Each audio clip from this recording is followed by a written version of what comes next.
nchi. Ni uwanja ambao ni wa mita 400.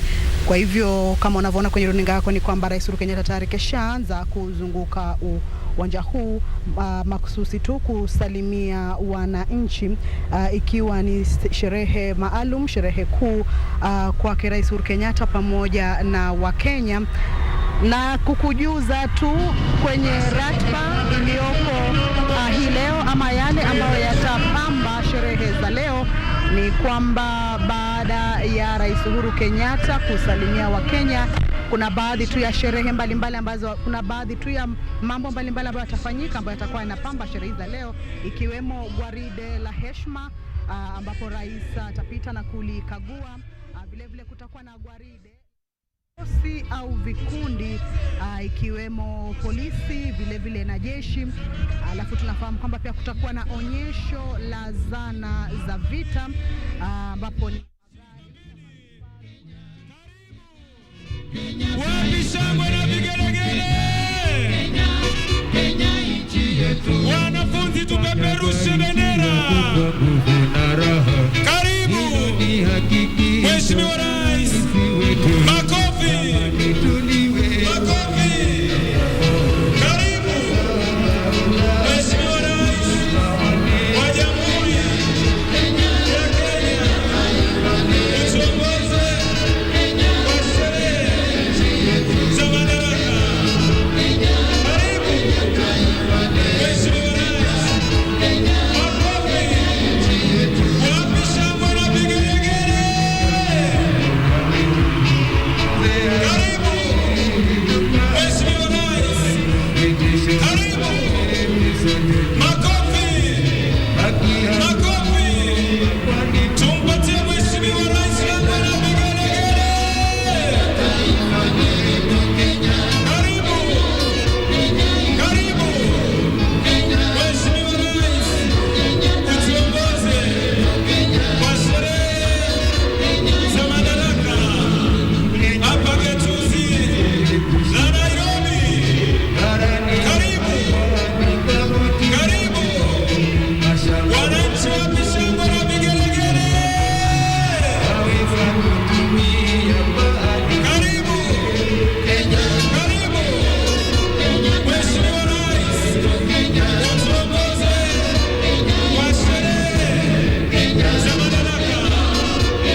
tukiwa tumesimama kwa wimbo wa taifa na wimbo wa Jumuiya ya Afrika Mashariki, na waliovalia kofia zisizo rasmi waweze kuzivua tafadhali.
Rais wa Jamhuri ya Kenya na Majeshi Mkuu, Majeshi yote ya Ulinzi, ruhusa kuweza kukagua gwaride linaandaliwa na Majeshi ya Ulinzi.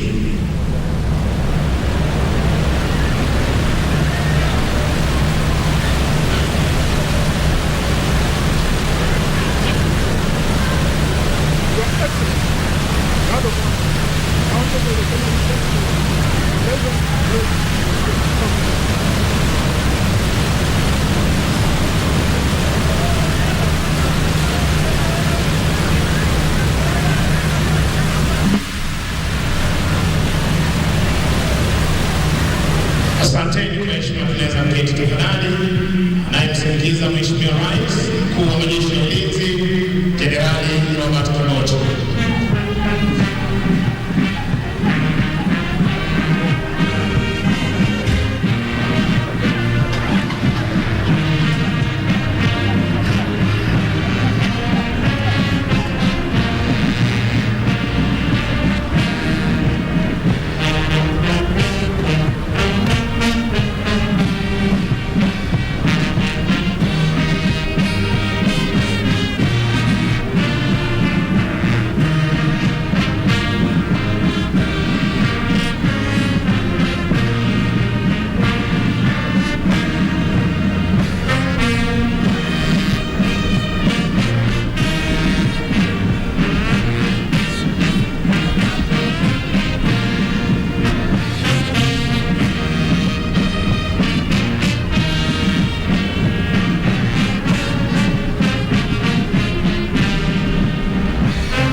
vikosi kuwa mbele ya gwaride unavyoshuhudia hivi sasa kutoka kwake Kala Officer pamoja na parade RSF.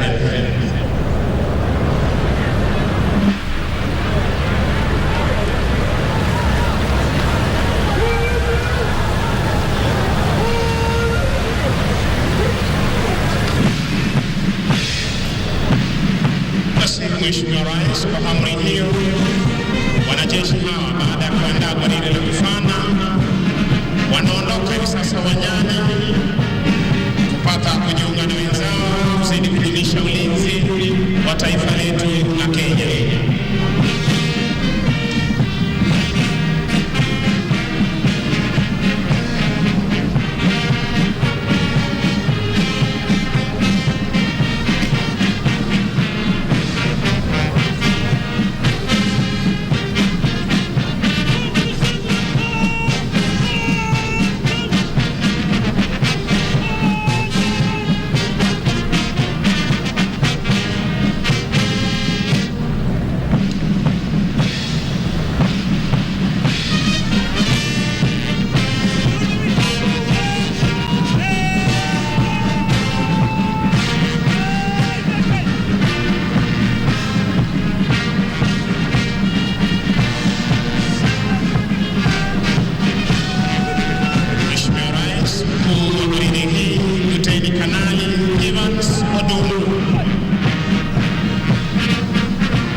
maonyesho ya baadhi ya zana za kivita ambazo tunazitumia katika ulinzi wa taifa, na kwa mengi zaidi nitampisha Meja Alex Inga aweze kuendelea. Shukrani sana Mheshimiwa Rais, mabibi na mabwana. Baada ya matembezi ya gwaride hilo, yanaanza sasa maonyesho ya zana za vita wanazozitumia wanajeshi kufanikisha operesheni tofauti. Yanayotangulia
wanajeshi maji na pia wananchi mahali kwenye sehemu kavu.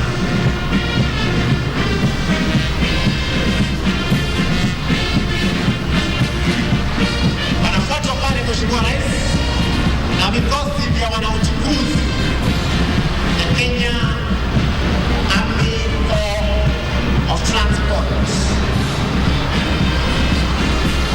Mheshimiwa Rais ndio wanahusika katika kuwasafirisha wanajeshi wetu na hali kadhalika vifaa na mizigo yao wanapoenda vitani na pia wakati ya mazoezi ya kivita. Wanayo magari ya kusafirisha wanajeshi, wako na magari ya kusafirisha mizigo. Wanaweza pia kusafirisha vifaa vizito kama vile vifaru ama magari ya wahandisi.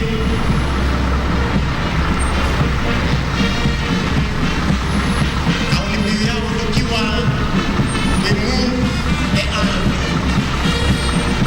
tunasafirisha jeshi. Na mara nyingi hutukumbusha kwamba nothing moves until something moves. Wanafuata hapa sasa Mheshimiwa Rais na vikosi vya wahandisi wa umeme na mitambo, the Kenya Army Corps Electrical and Mechanical Engineers, ambao husaidia kukarabati vifaa vya kijeshi ili kuhakikisha kwamba wakati wote ziko katika hali shwari ya kazi. Na utueleza kwa kauli mbiu yao kwamba technical excellence is their commitment. Wanafuatiwa na watunza rasilimali, the Kenya Army Ordnance Corps. Hawa ndio mama wanajeshi wetu chakula, risasi, mavazi, vitu ambazo tusipopata kwenye vita tutatizika. Na pia wako na magari muhimu ya kuharibu makombora yaliyotekwa. Wako na electronic ordnance disposal vehicles. Tunaona moja pale imepita ambayo iko na wahandisi spesheli wa kuvipata na kuvinunua vilipuzi vile, including IEDs. Wanafuata Mheshimiwa Rais matabibu wa kijeshi, the Kenya Army Medical Corps, na kuletea deraya ama Armored Personnel Carrier Ambulance. Matibabu wetu, wapo wanajeshi wetu matibabu, na pia wafunza wanajeshi kutoa huduma ya kwanza ili kuwasaidia wenzao. Wako pia na mobile theater inawezesha huduma ya surgery kutolewa wakati wa vita. Bila shaka jeshi lenye afya ndio msingi wa taifa. Kauli mbiu ya matabibu wetu ni utabibu bora.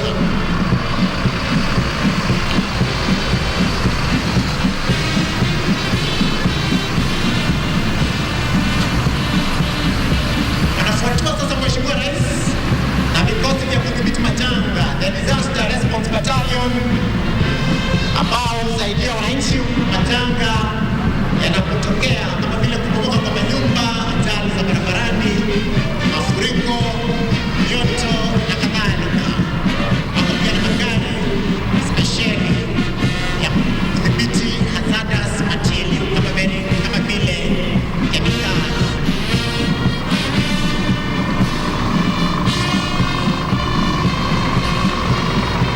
Wanafuatiwa hivi sasa na kikosi cha Defense Forces Constabulary ambao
kuhakikisha kwamba bahari zetu ziko salama. Tunaona wale wapiga mbizi, the deep sea divers, ambao husaidia katika kuokoa maisha wakati tunapata majanga ya baharini.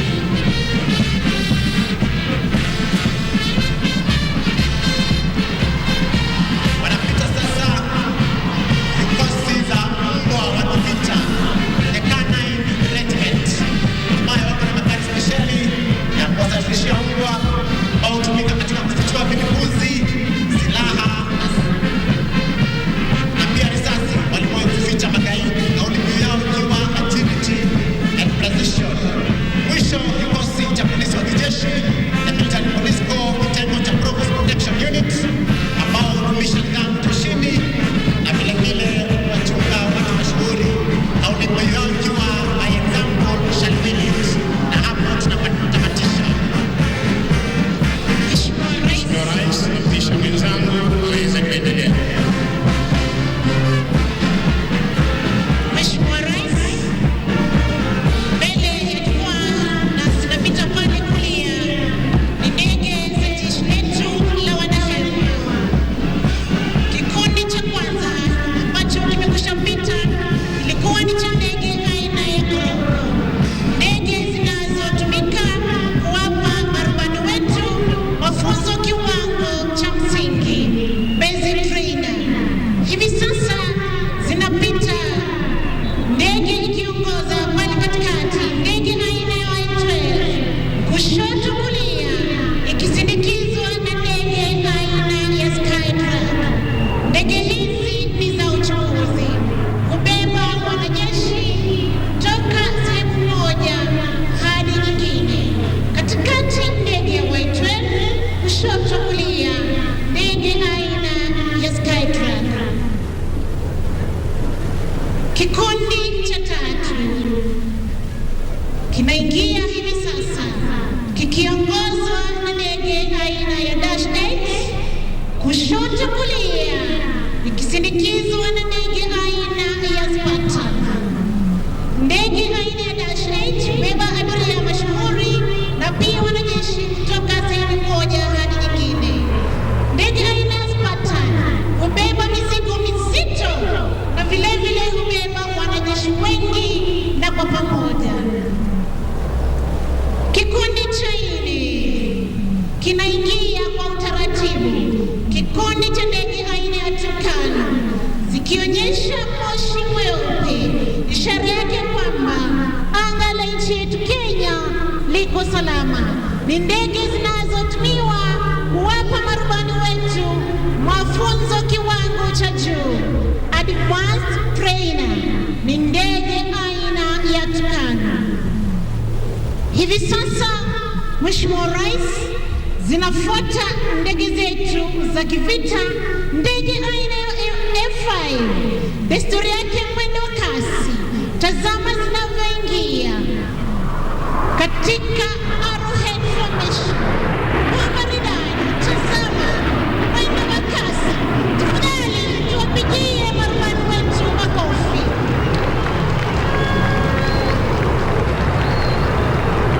Ndege hizi za kivita zitafuata moja kwa nyingine, zikituletea mizunguko ya kulia, ya kushoto. Tutaona wakiweza kupaa juu hata zaidi, kuonyesha jinsi ndege hizi hukabiliana na adui kule angani na pia ardhini. Marubani wetu wakiwa wamehitimu kiwango cha juu zaidi, hivyo wana ujuzi usiokithiri angani. Ni ndege zetu aina ya F5. Inakuja ndege ya kwanza, tazama, inakuja kisha paa juu, ni katika vertical roll. Tumpe makofi, bani wetu shangilie. Ndege ya pili vile vile inaingia mwendo wa kasi. Tazama atafanya paa juu zaidi, kisha anarudi alipotoka.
Inafuata hivi sasa ni helikopta aina MI 171E ikizindikizwa kushoto kulia na ndege za mashambulizi aina ya Cobra.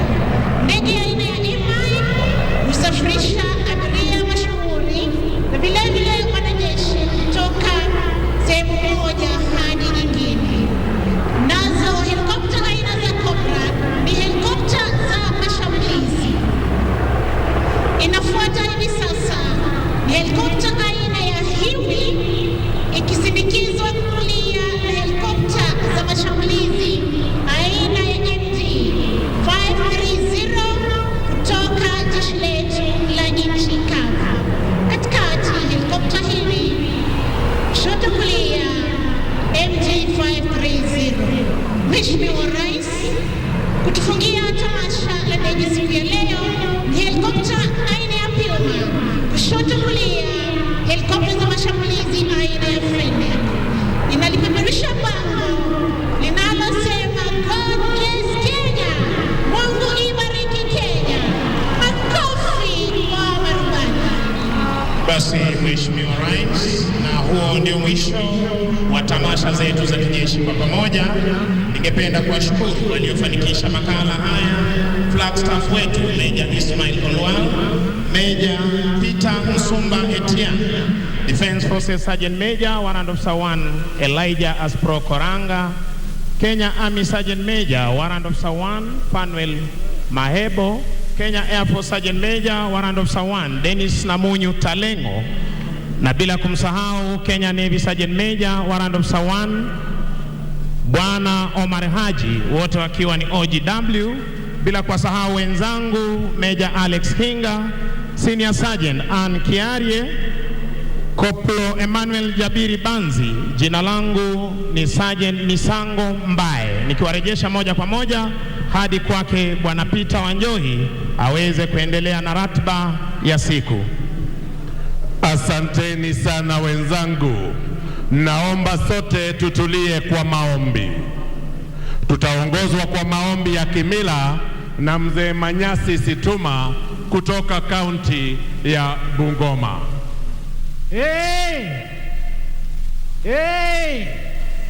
Ewe papa kakaba wakabali kurunelio wakabumbuye bumbira mubumbu alama ekeke kamaya ewe sokhirwatawe papa khubisa bino khusabiro yewe lukos odi President Uhuru Kenyatta nende balondi bewe bosi papa bolane khulinda sibala sha Kenya mumulembe khusabira sibala shefwe sha Kenya kumulembe neliyambana lilyangali khubisa bino bona khuli khucha muburobozi wamwene khuroborere mala fabana nija khurekho kumukhono mala khubele mune kumulembe musibala shefwe sha Kenya bisa bino khuli nende oyo welukosulu mukeni wefwe President wa Sierra Leone ne bamenya ba Sierra Leone khubasabira bulamu bwebwe mindali na mindali bisa bino papa bona ewe wamwene wabonenga nekhufwana enyanga yino eliye khukya mala papa khukhachukha sifu kirundi mala nekhuilukha khwirana bulemu bwami bwefwe tawe chilomanija khulomano chibe chichombakha sibala syefwe sya Kenya neliyambana lilyangali ewe noli papa mwalala mwaba muambane khuambane khuryo mala papa khubebe yundala lukendo lulala kamakaline kamakekhe khusabane khweikina khururye muno papa khakabo kabali kurune liloba. Atatuongoza sasa Sheikh Yusuf Maki, kiongozi wa masuala ya kidini SUPKEM Nairobi. Bismillahirrahmanirrahim. Kwa jina la Mwenyezi Mungu mwingi wa rehema mwenye kurehemu. Baada ya kukushukuru ewe Mwenyezi Mungu, mfalme wa watu, muabudi wa watu, tunakuomba kwa utukufu na kwa sifa zako zote uibariki taifa letu la Kenya na pia uzidi kutulinda kila wakati. Tunaomba utupe mashikamano, utupe umoja na heshima. Tunaomba ewe Mwenyezi Mungu Ujalie amani na usalama idumu katika kila pembe ya jamhuri yetu, na haswa tunapoelekea katika uchaguzi mkuu. Ewe Mwenyezi Mungu, tunaomba umjalie rais wetu Uhuru Kenyatta afya njema pamoja na familia yake. Umzidishie busara na pia umzidishie hikma. Tunaombea viongozi wetu wote na uwape uthabiti wa kututumikia nchi yetu. Ewe Mola wetu, tunakushukuru kwa ufanisi wa hafla hii ya leo, na tunakuomba utusamehe mapungufu yetu ya kibinadamu. Wa sallallahu ala sayyidina Muhammad nabiyil ummi wa ala alihi wa sahbihi wa sallam. Amin.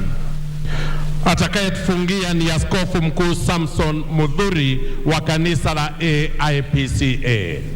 Let us pray. Our dear Heavenly Father, the creator of heaven and earth, we thank you for the blessings of this nation. We thank you, Father, for the peace and tranquility we continue to enjoy in our country and for loving our nation, Kenya. Today we pray for our leaders across the Republic of Kenya, particularly His Excellency, the President of the Republic of Kenya, Uhuru Kenyatta, and his family for steering our nation to prosperity. We also remember the other leaders, from the state officials to the officials of the county governments. May you, Lord, bless them all. We pray for your wisdom and will to guide them in all they do. Strengthen each leader with a resolve to do what is best for our country. Lord, as we go into this year's general elections, may peace that comes from thee be upon this nation before and after the elections. Lord, remember the people of this country, particularly the areas that have received very little rainfall. Lord, Jehovah, bless us because of your mercy. Today, Lord, we celebrate our 59th anniversary of our independence with thanksgivings. Thank you, Messiah, for sustaining our nation. God, we pray that you continue guiding us even into great heights. We pray, believing and trusting in God, you will protect us, guide us, and bless all. In the name of the Father, the Son, and the Holy Spirit. May we say amen. Asante Askofu. Mheshimiwa Uhuru Kenyatta, Rais wa Jamhuri ya Kenya na Amiri Jeshi Mkuu wa Majeshi ya Ulinzi. Mheshimiwa Julius Maada Bio, Rais wa Jamhuri ya Sierra Leone. Wananchi wa Jamhuri tuipendayo ya Kenya, mabibi na mabwana. Mheshimiwa Rais, kwa niaba ya kamati ya andalizi ya sherehe za kitaifa, naomba ruhusa yako tuweze kuandalia burudani fupi. Nitawaalika wenzangu Willy M. Tuva wa Radio Citizen na dada Masawe Japani wa Radio Jambo watuongoze kwenye ratiba hii. Karibuni. Asante sana Bwana Wanjoi kwa kutupatia fursa hii. Niwakaribisheni Wakenya wenzangu kwa sherehe hii ya 59 ya sikukuu ya Jamhuri, sikukuu maalum ya Madaraka. Niite mzazi Willy M. Tuva, naongoza kipindi cha mambo mseto kwenye Radio Citizen na mseto East Africa katika Citizen TV. Siko peke yangu, niko na mwenzangu anaitwa Masawe Japani kutoka Radio Jambo. Nafurahi sana kwamba tumeweza kujumuika pamoja siku ya leo kusherekea Madaraka Day, na tunasema maudhui ya mwaka huu ni pamoja tusonge mbele. Na wanaosonga mbele sasa hivi, Mheshimiwa Rais, ni wanafunzi 500 kutoka katika shule ya msingi. Naweza nikasema kwamba ni takriban shule 11 za msingi za hapa Nairobi. Na unachofaa kufahamu Mheshimiwa Rais ni kwamba wanafunzi hawa wako katika grade ya 4 na ya 5 ya mtaala mpya wa CBC. Tuwakaribisheni basi kwa makofi wakati ambapo wanafunzi hawa wanaingia uwanjani. Karibuni watoto, mtupatie burudani.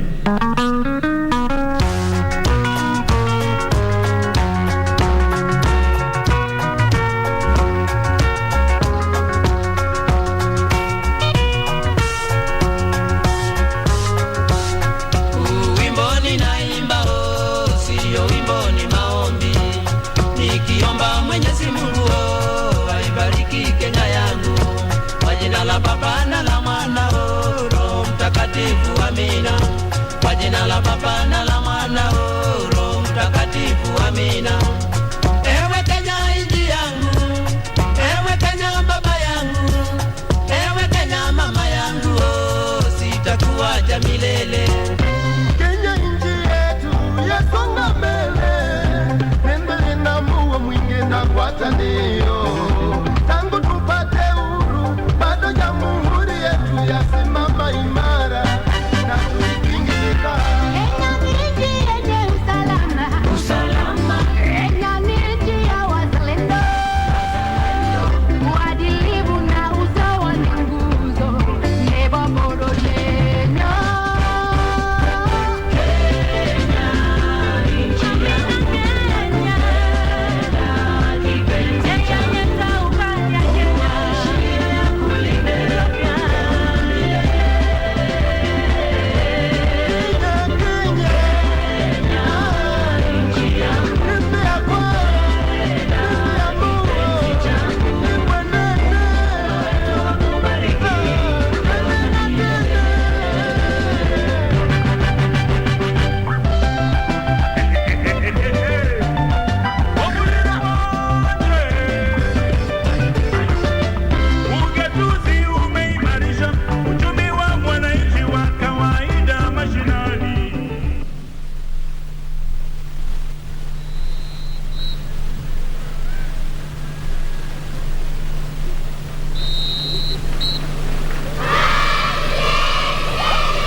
Ni ramani ya nchi yetu. Tuwapigie makofi tafadhali.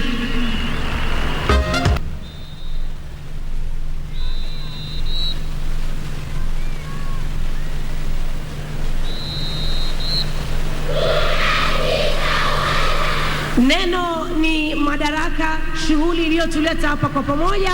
Makofi kwa watoto wetu, makofi.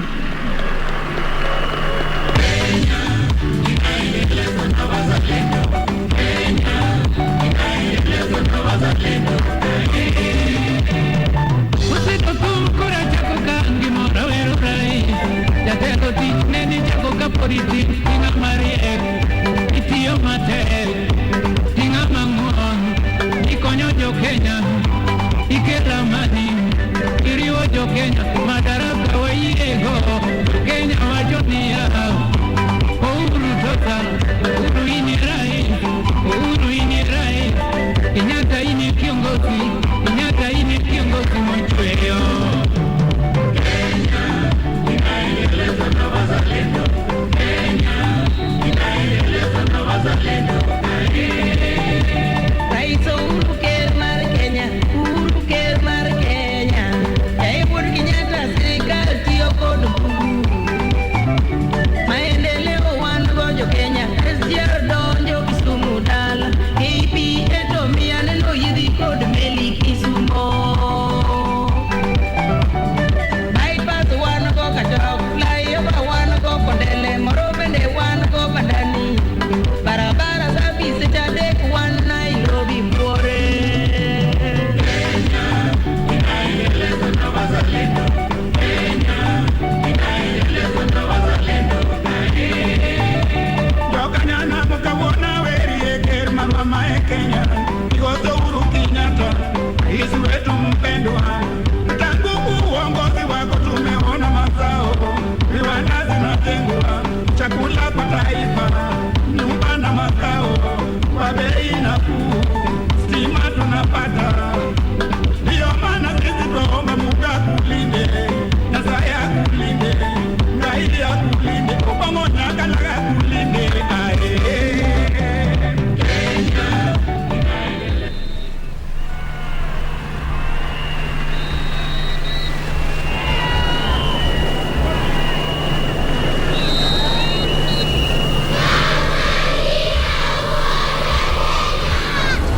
Neno ni peace, ambayo ni amani, kitu ambacho kwa kweli Kenya tunajivunia kwa sana. Makofi tafadhali.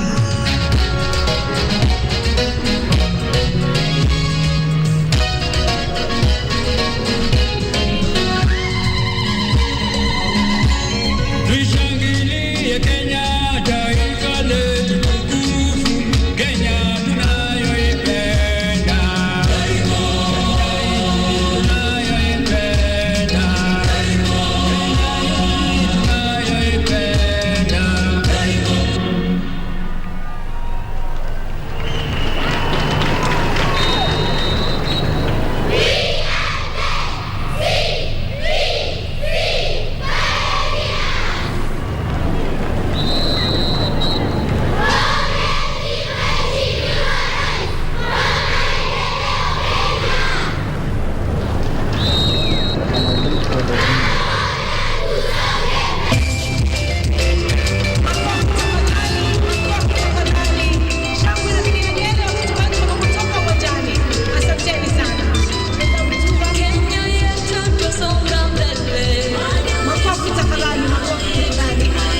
Makofi kwa wanafunzi wetu basi.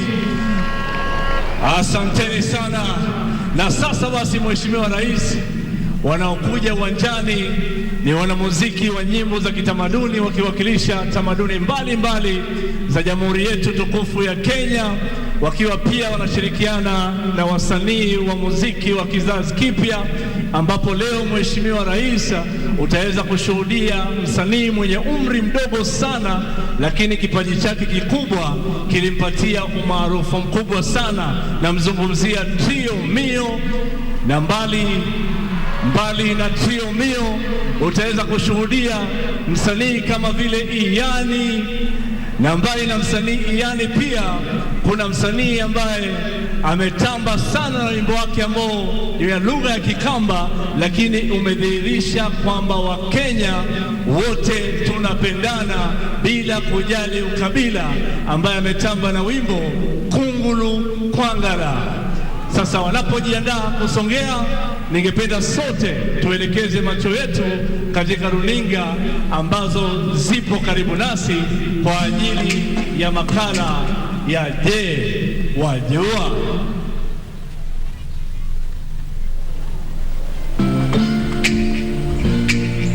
Je, wajua? Wajua kuwa tangu tujinyakulia uhuru hadi mwaka wa 2013 Kenya ilikuwa na kilomita 13,000 za barabara za lami pekee. Na wajua kuwa Rais Uhuru Kenyatta alipochukua hatamu za uongozi mwaka 2013 alitoa ahadi ya kujenga kilomita 10,000 za barabara za lami ili kuinua uchumi wa nchi na maisha ya Wakenya. Bila shaka ahadi hii ya Rais Kenyatta imeafikiwa, kwani katika kipindi cha miaka 9 tu serikali ya Rais Kenyatta imejenga kilomita 10,400 za barabara za lami. Hii inamaanisha kuwa Kenya sasa ina jumla ya kilomita 23,400 za barabara za lami, ongezeko la 80%. Katika miaka 9 iliyopita, shirika la Kenya limejenga kilomita 3,300 za barabara zinazojulikana kama highways. Kwenye miji, shirika la Kura limejenga kilomita 950 za barabara zijulikanazo kama urban roads. Na kule vijijini, shirika la Kera nalo limejenga kilomita 300 za rural. Cha kutia moyo ni kwamba barabara zingine kilomita 600 zinaendelea kujengwa na mashirika haya matatu kote nchini kutokana na uwekezaji wa serikali ya Rais Kenyatta. Ni dhahiri kuwa katika kila pembe ya taifa hili Wakenya wanajivunia barabara za lami. Ni walio mijini au vijijini, na hii ni ahadi ya Rais Uhuru Kenyatta.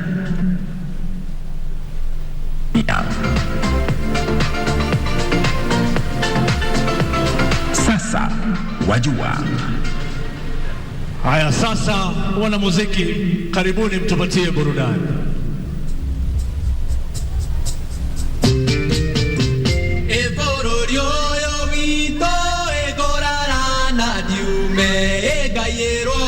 Marua.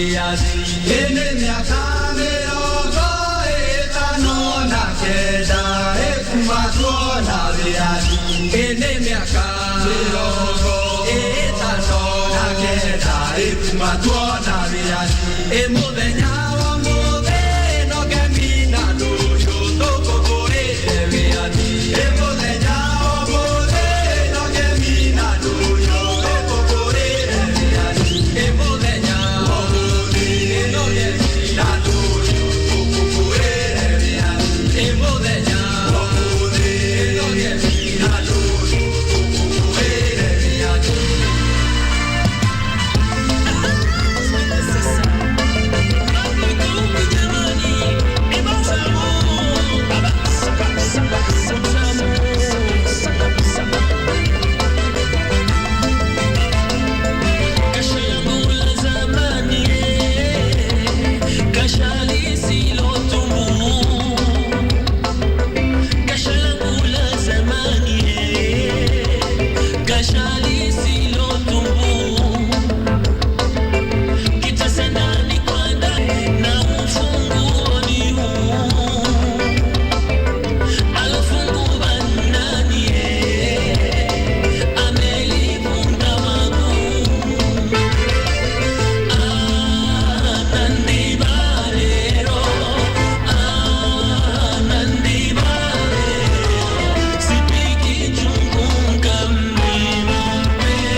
tukizingatia, baraka tele tutapokea. Vijana, wazee, kina mama, tunaweza tukiungana, furaha, usawa na usawi, Mungu Baba tatujalia. So full of, njooni wazalendo sote tuimbe. So full of, njooni wazalendo sote tuimbe. Pamoja tutafika kilele.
tuwapongeze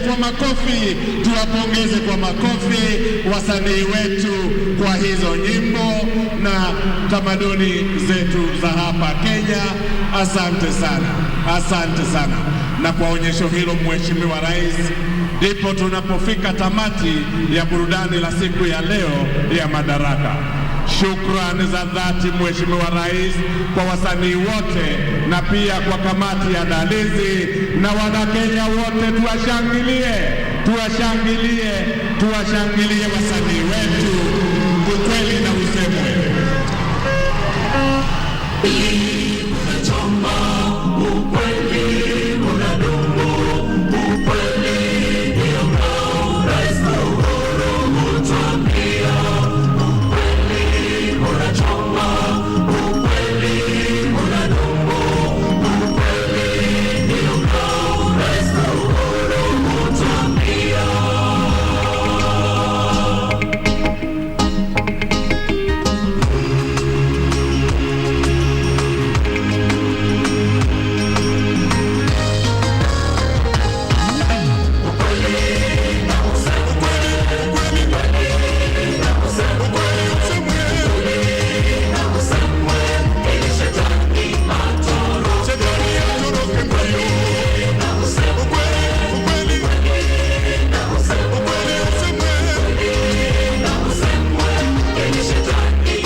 Asante sana. With the gracious permission of Your Excellency, sir, I will most humbly invite you to preside over the state investiture. Welcome, Your Excellency. Karibu will do it from here, Your Excellency. Thank you. Your Excellency, in recognition of distinguished and outstanding services rendered to the nation in various capacities and responsibilities, I hereby present to you the following persons for various awards. Moran of the Order of the Golden Heart, MGH, Mr. Paul Derito Ndongo. Yes, let us climb the stairs. All the awardees, kindly, we climb the stairs. Ndongo Paul Derito is the current prior and chairman of the board of the 26,000-member St. John's Ambulance, Kenya. He has been a volunteer with St. John's Ambulance for over 44 years. In the year 2003, he chaired the Dongo Land Commission, whose recommendations have been critical in shaping land laws in Kenya, and his name continues to be synonymous with land laws advancements. He is awarded Moran of the Order of the Golden Heart, MGH, for his outstanding service rendered to the nation. Mr. Nzioka Waita. Mr. Nzioka Waita served as the Chief of Staff and Head of President's Delivery Unit, State House. As the Head of Delivery, he created a strong delivery office that gave the President line of sight to his administration's key development projects and programs. He is awarded the Moran of the Order of the Golden Heart, MGH, for outstanding service rendered to the nation. Elder of the Order of the Burning Spear, EBS, Brigadier Joseph Maina Murashia. Brigadier Murashia is the team leader for Project 58, huu uwanja tuko hapa siku ya leo. Under his leadership, Project 58 has been executed within strict timelines that so is one of the projects being completed within 16 months. He has also supervised the construction and commissioning of Ulinzi Sports Complex, Langata, within 16 months. He is awarded Elder of the Order of the Burning Spear, ABS, for his outstanding leadership, command, and management and devotion to duty. Brigadier Caroline Mwende Mutesia. Brigadier Mutesia is the project manager for the Joint National Mapping Project. She has successfully overseen the implementation of 10 major projects across various government ministries and departments. Through these projects, the government has saved resources, and for the first time in the history of Kenya, strategic resource databases have been secured by government. She is awarded Elder of the Order of the Burning Spear, ABS. Congratulations, Brigadier. Congratulations, Brigadier, once more, asante. Moran of the Order of the Burning Spear, MBS, Professor David Sang Kiprop. Professor Kiprop has been the program manager, Guinea Worm Eradication Program. A brilliant and disciplined scientist, he has been instrumental in the elimination of the epidemic high-rate malaria in Kenya. He is awarded the Moran of the Order of the Burning Spear, MBS, for outstanding service rendered to the nation. Dr. Weston Wakasiaka Kisa. Dr. Wakasiaka is a renowned fistula surgeon and trainer of fistula care for health workers. He has led in fistula policy development and is also an author and writer of Fistula Diaries Kenya. He pioneered and established treatment of fistula, a disease that not only affects the health of our women and daughters, but also the social well-being. He is awarded the Moran of the Order of the Burning Spear, MBS, for outstanding service. Mr. Polycarp Otieno Onyango. Onyango is Senior Director, Presidential Delivery Unit in the Coast Region. He unlocked the challenges that were facing Kenya Ports Authority, a job that took him 2 months of posting in the coast. Onyango is awarded the Order of Moran of the Burning Spear, MBS, for outstanding service.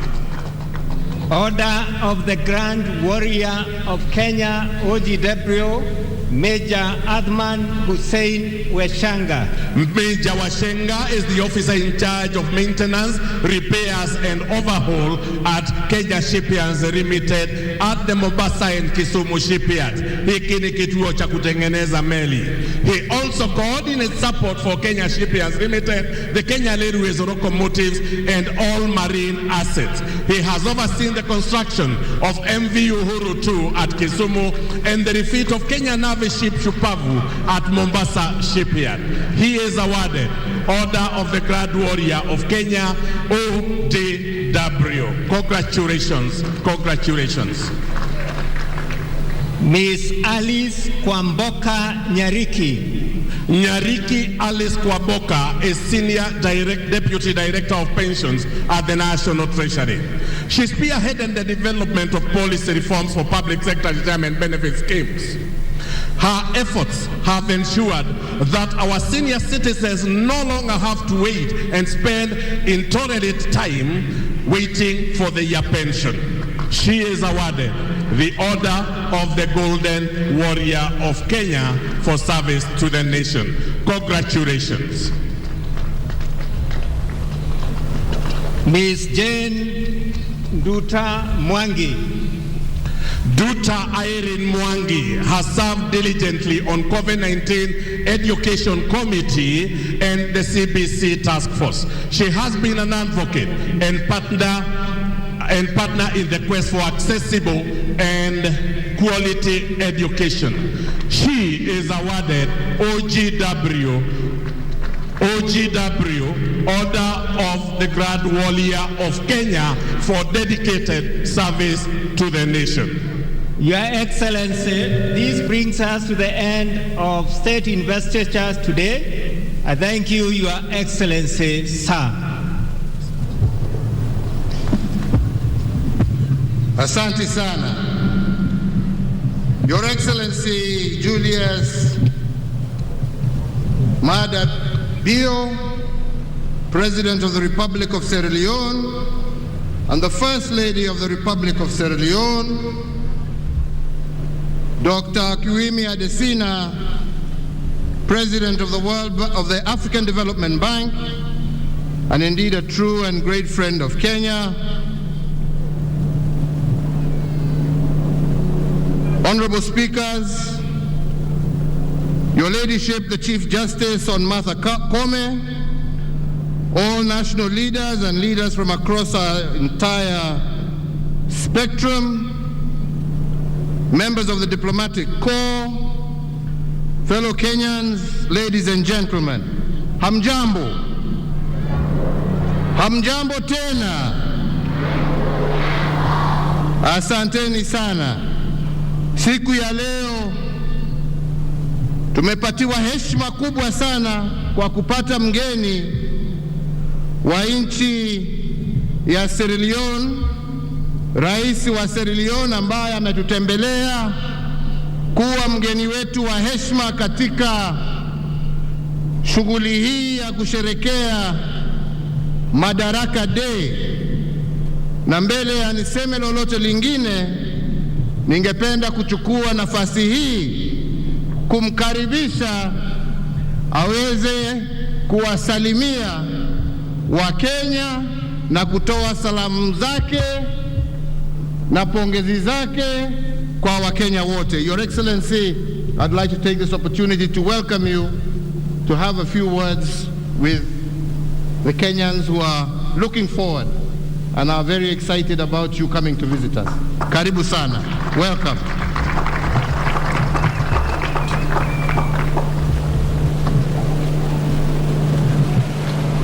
Shukrani sana, Your Excellency. Shukrani sana.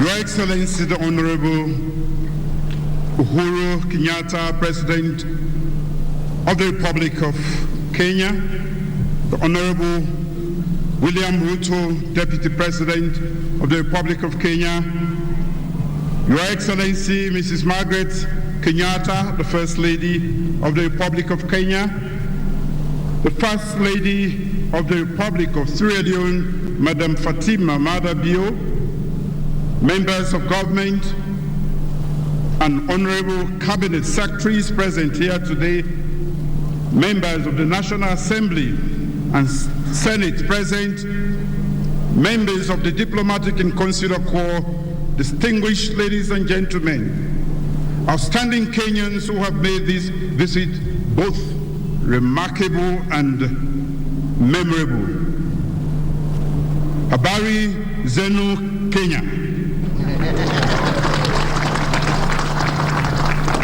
Habari za majana.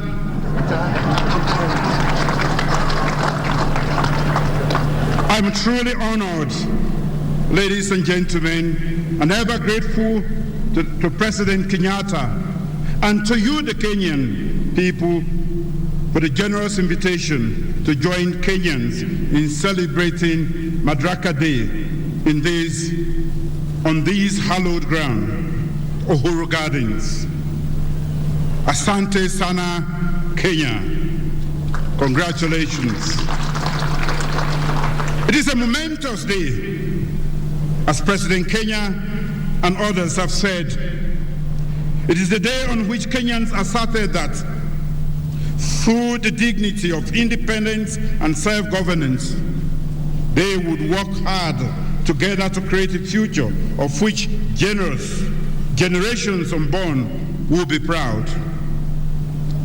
In the spirit of nation building and Harambee, the new nation reflected the blood, the tears, and the sweat that had gone into that unrelenting national effort from ordinary citizens and their leaders.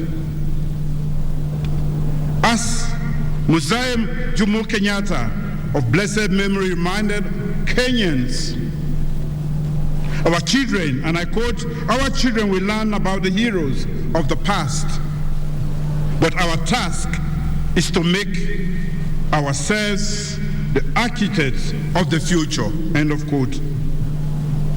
On this 59th Madaraka, I can confidently say that Kenyans have embraced that task and acquitted themselves very well. Congratulations, Kenya.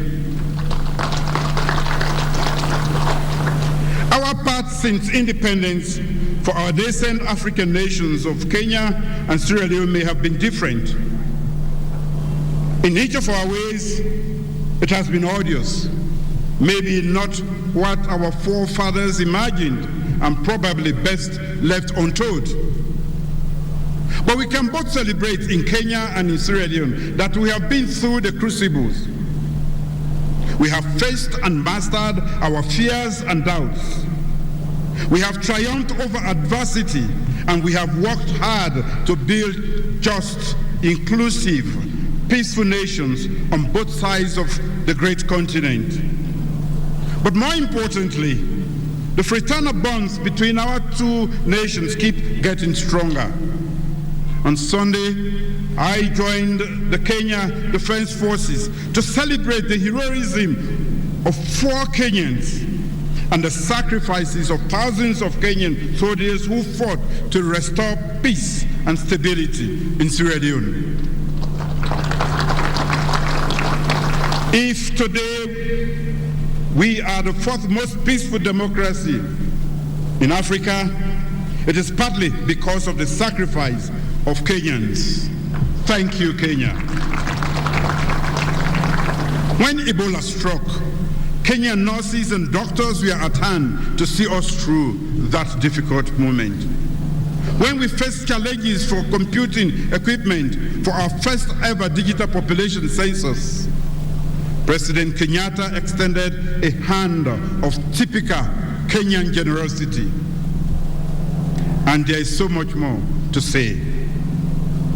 Our two nations have stood together in war, in peace, and in solidarity. We have pursued a collective agenda and continue to deepen cooperation at the bilateral and the multilateral levels. President Kenyatta's great work in this country, from electricity, ports, roads, railways, housing, to healthcare, education, food, security, and growing the Kenyan economy through trade and investment, has showed us in Sierra Leone what is possible. We are therefore also here to strengthen our ties with Kenya in areas of international cooperation, peace and security, wildlife and tourism, ICT and education, and trade and investment.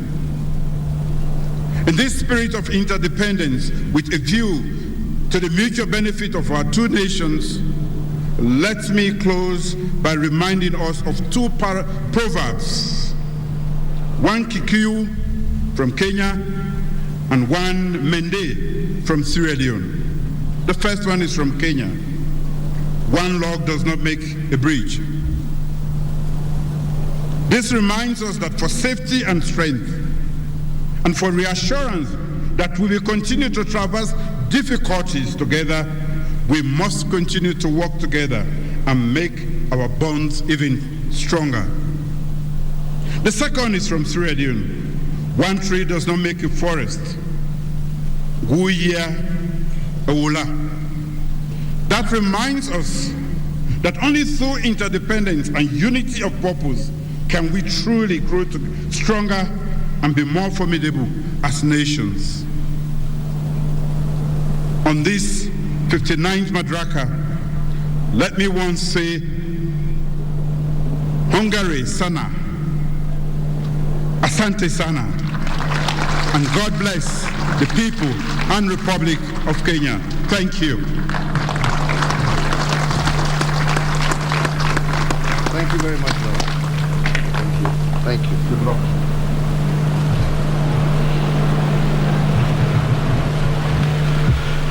Asante sana. Fellow Kenyans, today I'm delighted to return to these grounds of Uhuru Gardens to commemorate the 59th Madaraka Day. And indeed overjoyed because after 58 years of self-rule, this is the first time we are celebrating Madaraka Day at these hallowed grounds. Madaraka Day is significant in our history because it is on this day in June 1963 that our founding fathers of our nation replaced the outgoing colonial government and formed the first indigenous government of Kenya. And with this act, we achieved self-rule, or Madaraka, with Mzee Jomo Kenyatta as our first prime minister. However, self-rule was not the same thing as independence. With Madaraka, we had merely surmounted the first hurdle in our liberation struggle. It was 6 months after the first Madaraka Day that we secured our full independence on the 12th of December 1963. On that day, the nation was summoned to these grounds of Uhuru Gardens, and an elated people listened with tears in their eyes as for the first time, our national anthem was played, and then we cheered in boundless joy as our flag was hoisted and the flag of the British was lowered. This act of raising our national flag was not just an exercise in symbolism or a sheer sentimental exploit. It was a sign that we had achieved sovereignty as a nation, but fundamentally, it was a call to all of us to civic duty and responsibility to our people and nation. Once hoisted, our founding fathers reminded us that the flag was not just a cloth painted in designs of 4 colors. Instead, it was a painting of the national wounds and scars that we bear from our liberation struggle, coated with an illumination of our shared aspiration for our future. It was and still remains a picture of the blood we shed to regain what we had lost. It is a reflection of the dignity of our heritage and the pride that we restored. And because the ultimate act of every liberator is to lay down their weapon, the shield and the spear on our national flag is a symbol of our victory, but it is also a notice of readiness should our heritage of splendor be threatened. According to our founding fathers, therefore, our flag is not just a sentimental piece of fabric decorated in ink. We must always remember that each time it flies, it is blown by the last breath of our liberators as they made their final bow to liberate our country, Kenya. And why did our independence heroes choose these gardens as a place to midwife our young nation? What was the significance of these grounds in the history of our liberation struggle? And what did they want remembered by generations to come? On these very grounds sat the largest concentration camp in colonial Africa, holding up to 10,000 freedom fighters at any one given time. Many of our compatriots were tortured and maimed for life in that camp, and many more unknown heroes died in this field. The horrors of this camp and what inspired our founding fathers was that the tree of freedom must be watered by the blood of our patriots. And that is why on Jamhuri Day 1964, we planted a Mugumo tree as a solemn and symbolic reminder of this eternal truth. Although the colonizers killed the messengers in the camp, they could not kill the message. The liberation fever spread across our nation, and the colonizers had no option but to give in. And why do I call Uhuru Gardens hallowed? It is because our founding fathers wanted us to celebrate this ground as a camp of martyrs and the birthplace of a nation, a place of remembrance, healing, and renewal. Each time we gather at this birthplace of our great nation, we must remember that being free is the easy part, but staying free is the difficult part. And although we are now fully free, we cannot continue to claim freedom casually. Instead, we must begin to practice it and jealously guard it against all threats, both foreign and domestic. The practice of freedom comes with a price. If our heroes paid the price to liberate our nation, we must similarly pay the price of nurturing our freedom. But fundamentally, we must remember that the price today is not the price tomorrow. The price of liberating the nation is not the same price of growing the nation. To keep and nurture our freedom, we have to pay a higher price. And part of this price is to be trustworthy stewards of what our founding fathers passed down to us. So my joy today is that we have been able to restore the sanctity and historical significance of Uhuru Gardens. Following many years of neglect, this historic site had become a den of thieves, and in fact it is on record that part of the 68 acres on which these grounds sit had fallen into the hands of unscrupulous individuals. We have reclaimed it and grabbed the site back and restored its dignity and purity. Yesterday I had the distinct honor of inaugurating these grounds as a monument and a museum of remembrance and a place of unedited history. And we have done this because a progressive nation does not hide its history. It confronts it and endures to correct it so as to change the future. Each time we celebrate our liberation struggle, tradition demands that we ponder a series of questions. Fundamentally, we must ask how have we built on what was handed down to us? What account can we give of ourselves as the successors of the cause of our liberators? And can we honestly say that we have been faithful stewards worthy of their sacrifice? On the 9th of April 2013, I assumed office as the nation's 4th president. Today, 9 years and 2 months later to the day, in discharge of the mandate you bestowed upon me, my administration has built on the gains secured by the previous 3 administrations and strengthened our social fabric, making Kenya safer and healthier, fairer and just, a nation where justice is truly our shield and defender, reinforced our educational and technical excellence, integrated devolution as a way of life, and successfully led the nation through the worst global health crisis in a century, while also expanding economic opportunities for Kenyans. As Kenyans, we often dwell on what and how without asking ourselves why. And so I answer, why have we invested so heavily in infrastructure? Why has my administration extensively equipped and retooled our defense and security agencies and expanded the benefits enjoyed by the staff therein?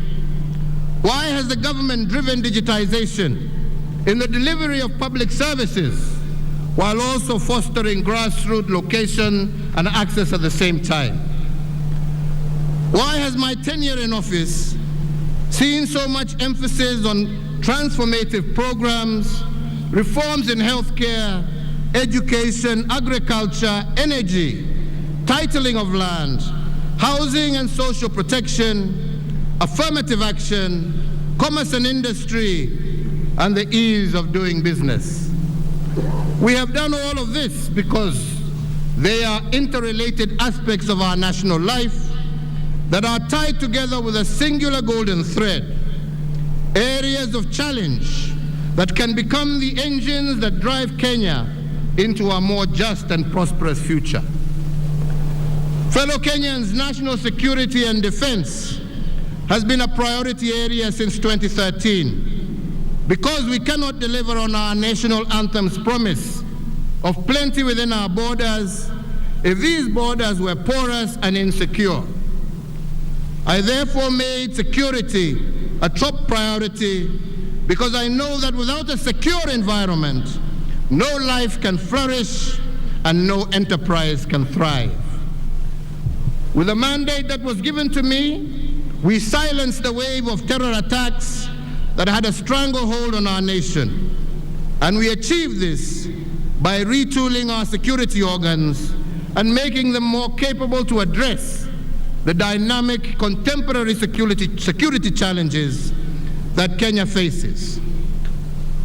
To all our security officers, because of your commitment to defend our nation and to squarely face new dangers, every citizen is able to participate in the social economic development of our nation. You have kept us free, you have preserved our way of life, and allowed us to enjoy the present as well as protect tomorrow, and we thank you for that service.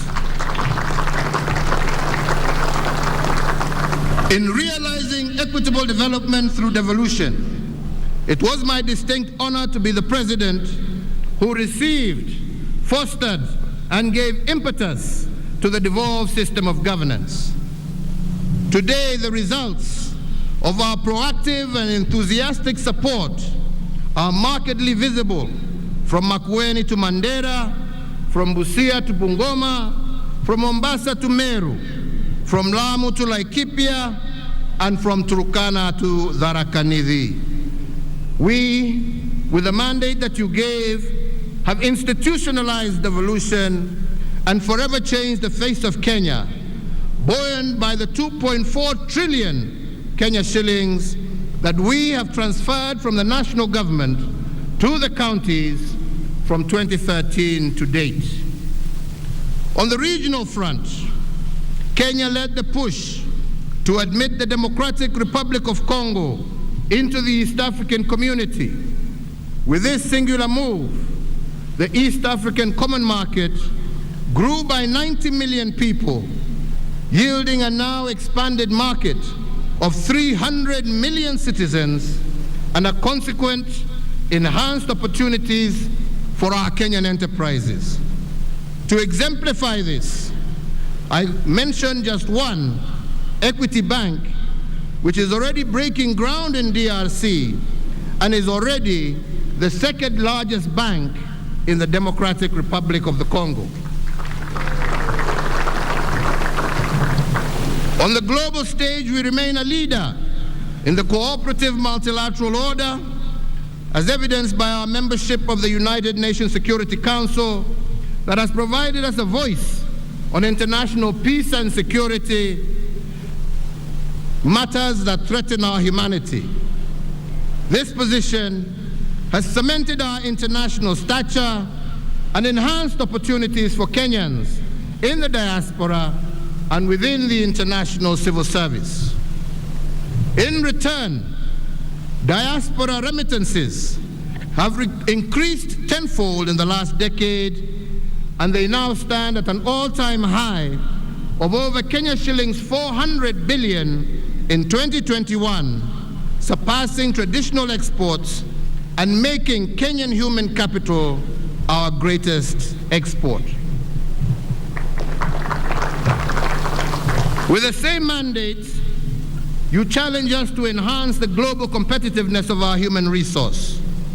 We did this because every epoch of our nation's history has placed a unique set of demands on the skills and competencies required of our people, which in turn has required us to reform and to recalibrate the content and architecture of our education system.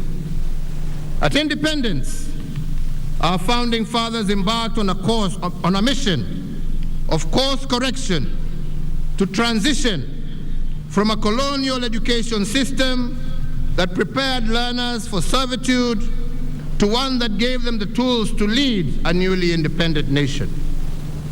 In 1985, we made yet another monumental shift by transitioning from the 7423 system into the 844 system.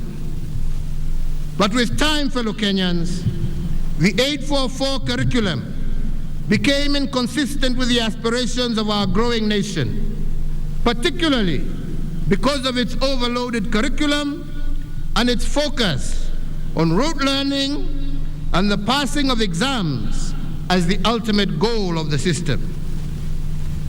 As we began re-engineering it, we had to return to the foundational philosophy of education, and that is, citizens never fail.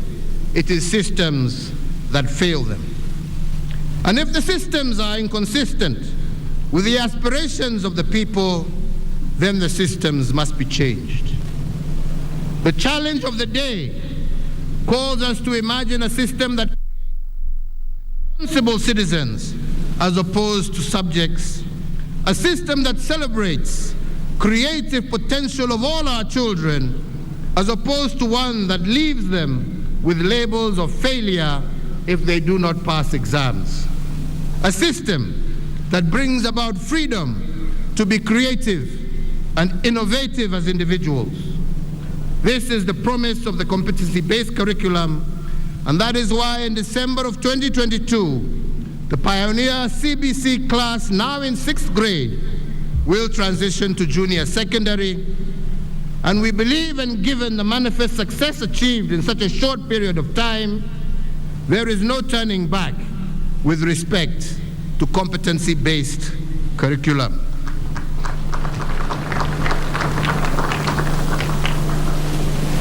With the same mandate, we have also secured a 100% transition from primary to secondary education, ensuring that no Kenyan child is left behind.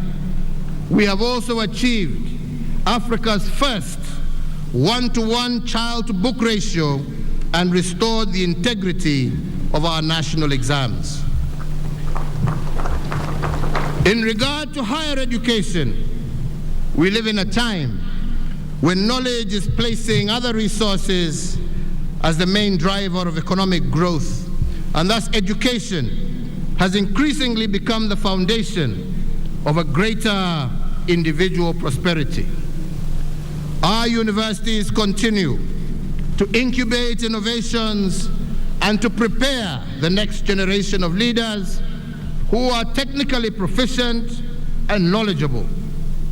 Talents continue to be nurtured, and a workforce that is globally competitive is, with each passing year, transitioning from our institutions of higher learning into prominent positions locally and abroad.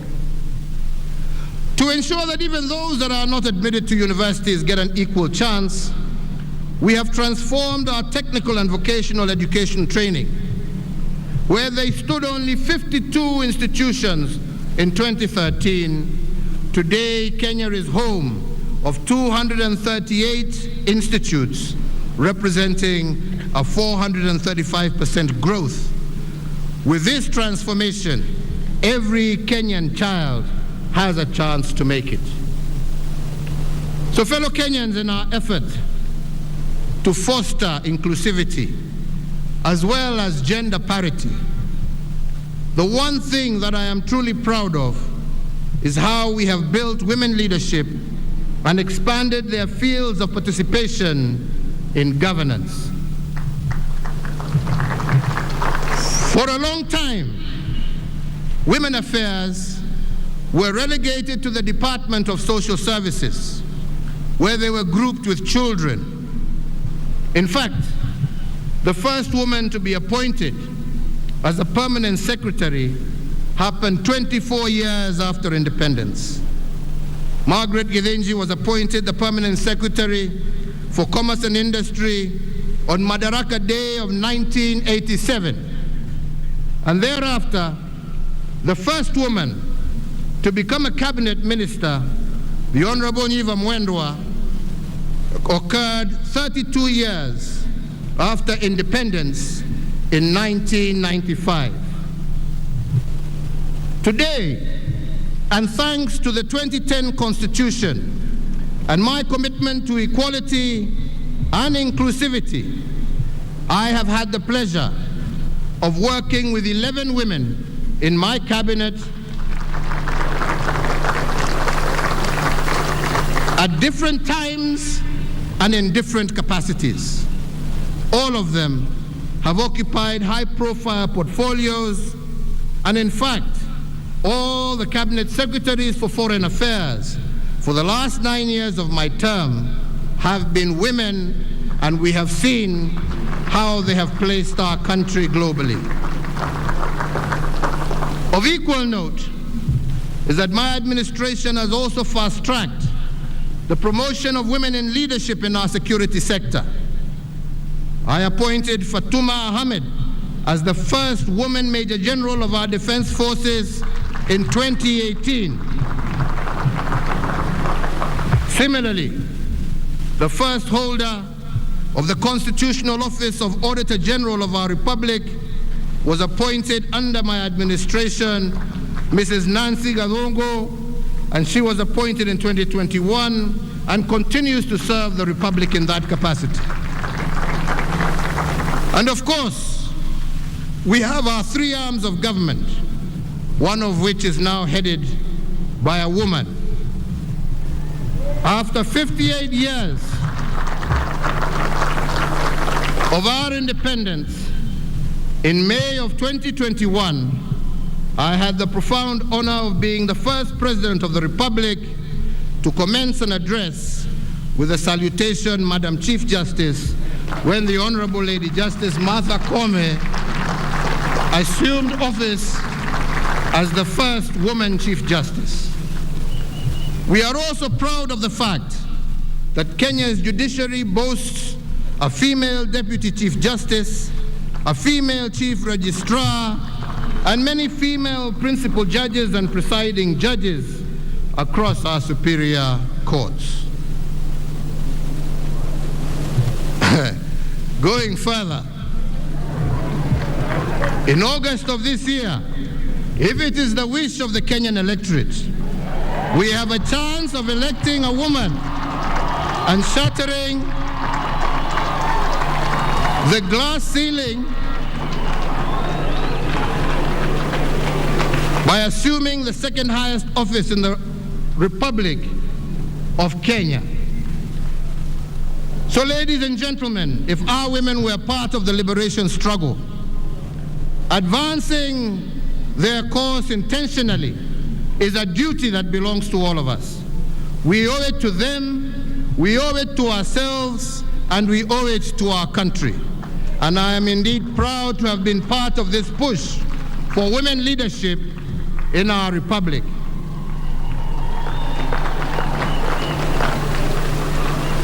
Fellow Kenyans, ladies and gentlemen, now I will give a further account of how my administration has multiplied the fruits of our liberation.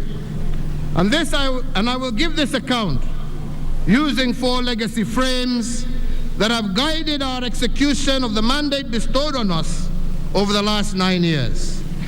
These are what I have been calling the big push investments, economic acceleration, restoration of dignity, as well as political stabilization.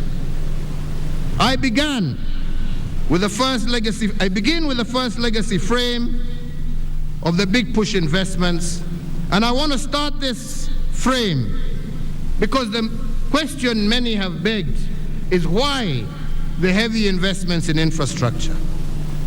I have been asked severally why we have built the dams, expanded ports, built new ones, increased our road network, revived dead railways as we have built new ones. And our logic here has been very simple. It has nothing to do with what we have built, but everything to do with why we did it. The naysayers have said that we should not invest so heavily in infrastructure because people do not eat roads, they do not eat bridges. I have refused their pessimism because I know what a new road means to a farmer who has for decades been unable to get their produce quickly to the market. I refuse to delay the dream of world-class ports and fishing support infrastructure because we wanted our fishermen in our oceans and lakes to be able to gain more from their sweat of their brow. I looked at a nation whose potential was being limited by road connectivity and vowed to open up Kenya to ourselves and also to the world. The result has been that once sleepy villages and towns across our country have roared to life and become vibrant centers for economic and social activity. The result was the appreciation in the value and utility of land in many rural and peri-urban areas, instantly elevating many thousands of homes out of poverty. Similarly, fellow Kenyans, we have learned, and that is why we say we must learn from our history, is that when the British built the Kenya-Uganda Railway, some people called it the railway to nowhere, passing through a swamp called Nairobi. But to the colonizers, the railway was not the end game. What the railway was meant to achieve was the end game.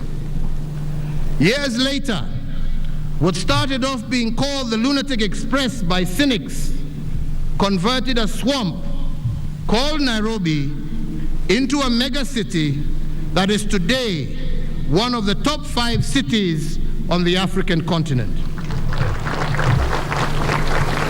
It opened up an entire hinterland running from Mombasa on the Indian Ocean to Banana on the Atlantic Ocean in the Democratic Republic of Congo. The railway had transformed the East African landscape, opening up new frontiers of trade, commerce, and urbanization. This demonstrates that infrastructure has a way of turning swamps into cities, dead spaces into high-value property, village shopping centers into huge city malls.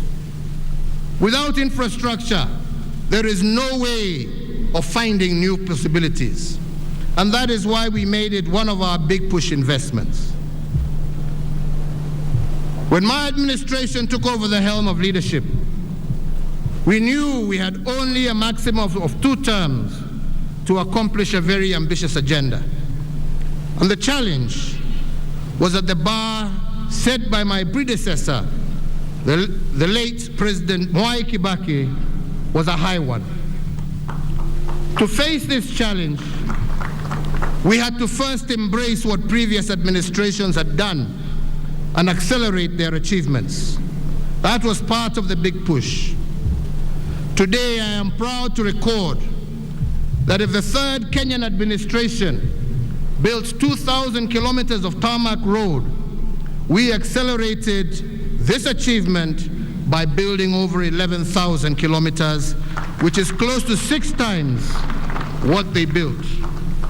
In fact, truth be said, we have built more roads in 9 years than what all previous administrations combined, including the British, built in 123 years. Wapende wasipende, hiyo ndio ukweli wa mambo.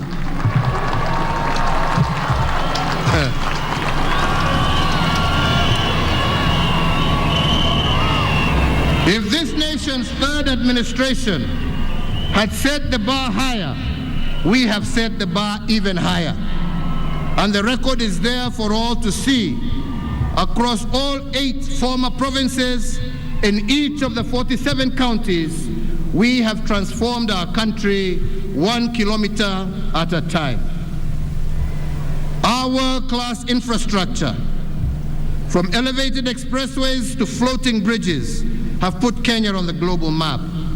And as a result, we have distinguished ourselves as an investment destination of choice, a regional and continental hub and a leader on the African continent. With the mandate you gave me, fellow Kenyans, we also transformed the way government services reach you. We did this through the introduction of Huduma centers, an online platform such as eCitizen, to make access to public services a fast and pleasant experience and not a toil that every citizen must endure so as to obtain basic services. Jamani, nipatie maji bwana.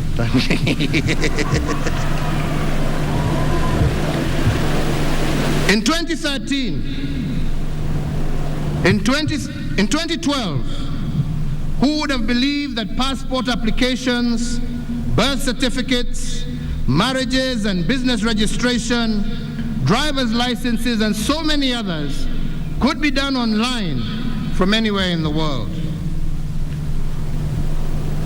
My administration has also supported similar advancement in the independent arms of government, resulting in a situation where Kenyans now file and serve documents for their court cases online, and the era of the notorious missing court file has been firmly put behind us. It is in the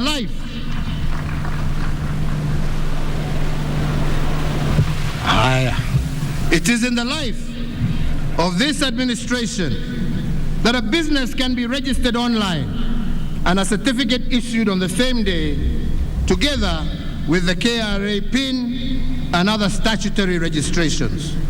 We did it because we know that it is our duty to facilitate your enjoyment of your social economic rights without unnecessary and cumbersome barriers. In the past, all land matters in Kenya were handled using a manual registry, and this made the Ministry of Lands a total den of corruption. In fact, part of the Wilson Airport runway to my left here had a title deed registered in the name of a private individual. But as part of the reforms in the land registry, the process of stamping out fake title deeds and reversing this fraud has been accelerated. It took previously a minimum of 6 months to do a single land transaction. This has now been reduced to 48 hours using a system called Ardhi Sasa, and similarly, instead of taking 1 to 3 months to do a land search, this system will give you a land search result in 3 to 5 minutes. Thanks to the brigadier. Huyo mama mmeona hapa, msicheze na yeye, amefanya kazi mingi sana. Wale ambao hawapigi kelele ndio wanabadilisha Kenya.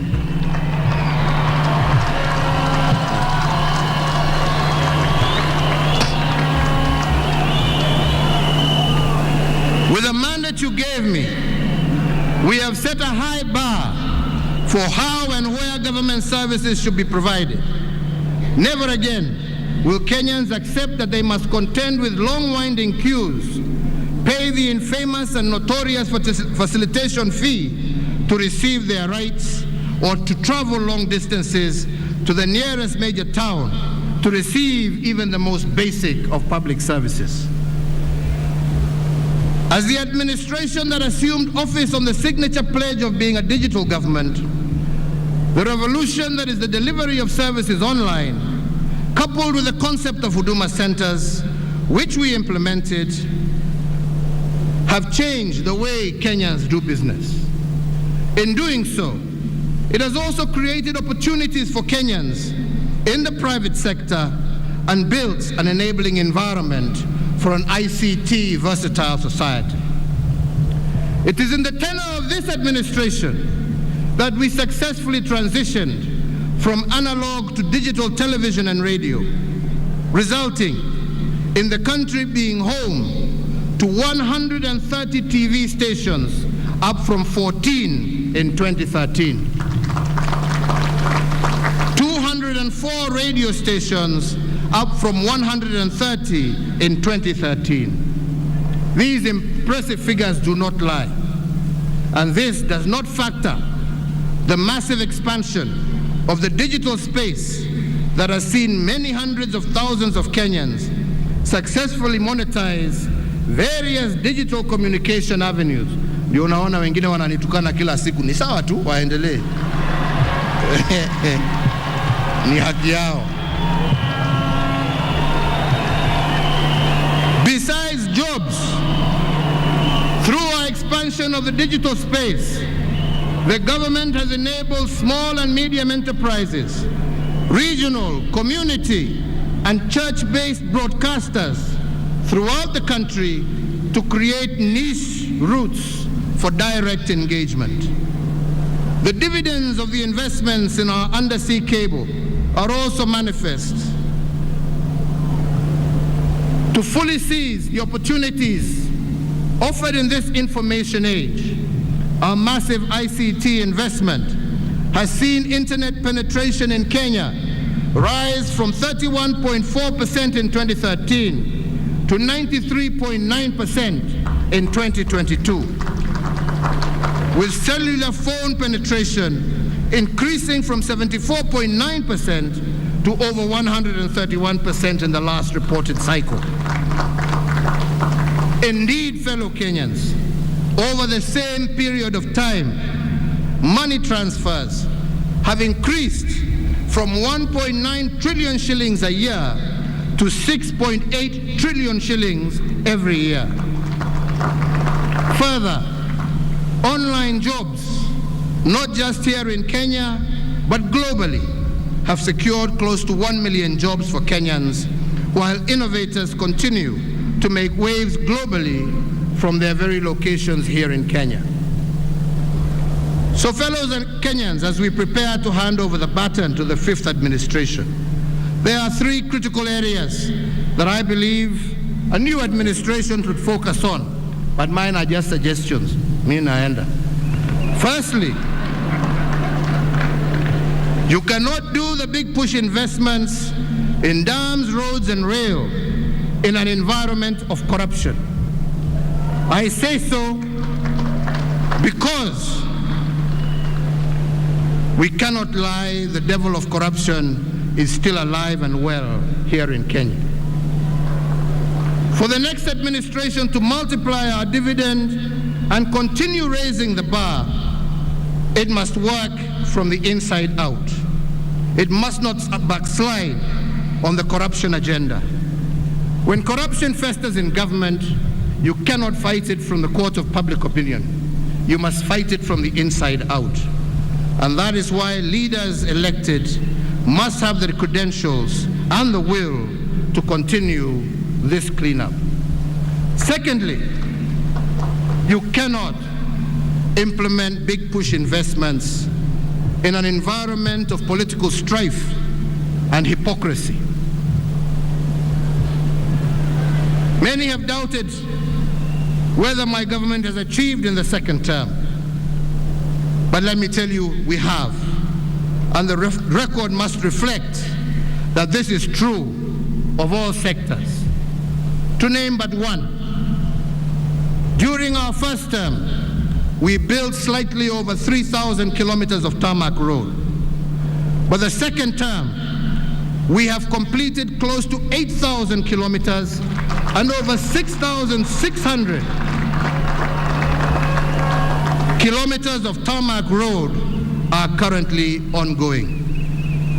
And all of this, I strongly believe, has happened because of the political stability that we achieved because of the handshake.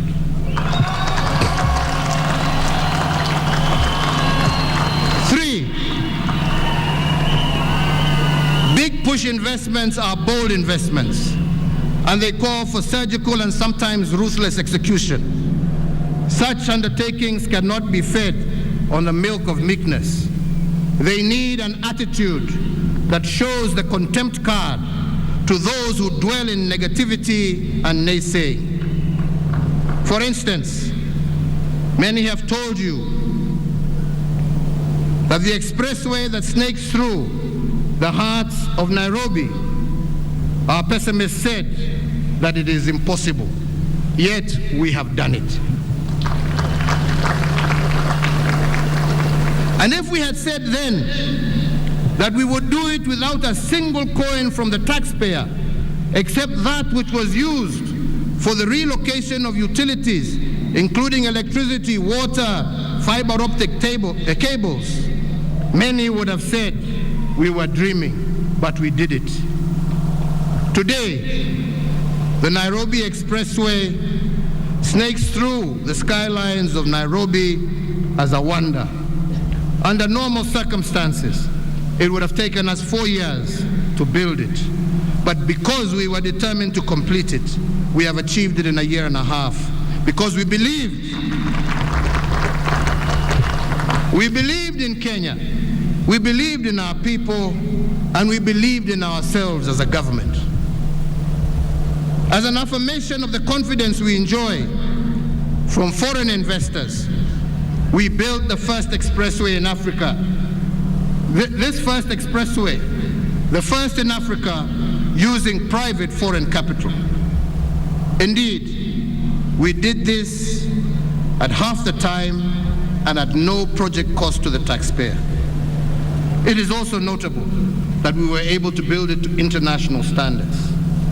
With this signature project, we have opened up new possibilities for our own private sector investments, including equity and pension funds, to invest in public infrastructure and make decent returns. So fellow Kenyans, allow me to turn to my second legacy frame of economic acceleration. And for this, I mean multiplying the economic foundations of our nation at a rate that is outside the normal. The first limb will address how we are faring on production, and the second limb will respond to a question by many why we had to borrow in order to accelerate our fundamentals. Since 2013, we have used your mandate to ring fence and grow our traditional exports of tea, coffee, and horticulture. Across the country, coffee rates for 2022 are out, and we have nearly doubled our earnings made by the coffee farmer, from an average of Kenya shillings 60 per kilogram of cherry in 2013 to Kenya shillings 110 to 125 per kilogram today. Tea earnings from exports rose by 20%, from Kenya shillings 114 billion in 2013 to 136 billion in 2021. In 9 years, over Kenya shillings 454 billion have been paid to our smallholder tea farmers. In addition, ladies and gentlemen, in addition to our traditional export crops, we have stayed ahead of the curve by supporting the emerging crops that will bolster our agriculture and horticultural earnings for decades to come. Just to mention one, the avocado, which is on course to become a top export earner. In the last year alone, we earned 15 billion shillings from avocado exports compared to 1 billion shillings in 2013.